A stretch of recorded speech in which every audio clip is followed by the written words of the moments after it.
Have you ever met any of the artists that you've covered? Have you ever got any responses? I don't think so. We haven't met Britney. We haven't met... Well, could you just stop right there? Could you play the thing, please?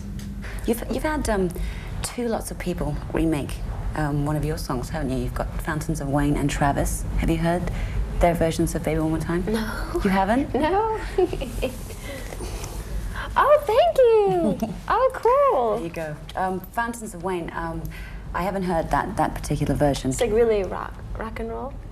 And this is more sort of grungy, Dinosaur Jr.-y, but have a listen. I mean, how stoked, what does it feel like to sort of have made such a big impact with that one song? And that was literally like in your face. This is Britney, I'm here, this is what I've got, and everyone going in like these bands that are supposed to be, you know, like, no, we're proper musicians, hard rock.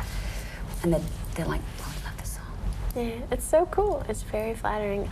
You know, when I first heard this song, I loved it from the get-go. I did. But I was just worried. I was just hoping other people would agree with me. And, you know, they did. They liked it. It's very cool. Excellent, excellent. Britney rocks. Yay! Okay, you can That's stop it now. sweet. They tell the story about how they ended up playing it and stuff like that. But Aw, that's so cool. Yeah. That's very sweet. Okay. do you want to hear how the whole story about them playing it came about? Yeah, please. Dougie and I went over, we did a radio show in Britain with these two DJs called Mark and Lard.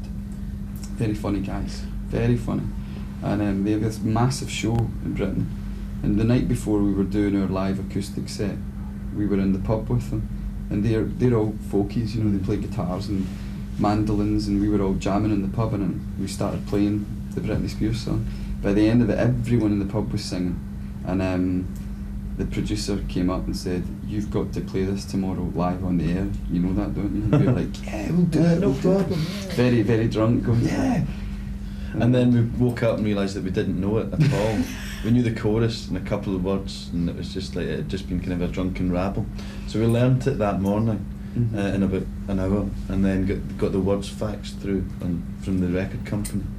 And then it was kind of going out to 3 million people, and all of a sudden we're sitting there kind of going, "Oh no, we're really going to do this." And it was just like, go. And one of the guys from our pluggers was standing holding up the lyrics like that, and we were just shaking. It was really nerve-wracking stuff. And because it was an outside broadcast, they had a big generator and stuff, and about 7 seconds after the last note, the whole thing blew up and went into dead air, which hardly ever happens on British radio, because they're kind of like, you know, they don't really like dead air. And the whole thing exploded, and on the recording of it, you can just hear the beginnings of this thing breaking. You hear the generator and you hear the noise going, and then 7 seconds later, boom, the whole thing went. So it could have gone in the middle of it, and history would be slightly different if that happened. That's cool. Thank you for showing me that. That's cool. That's all right.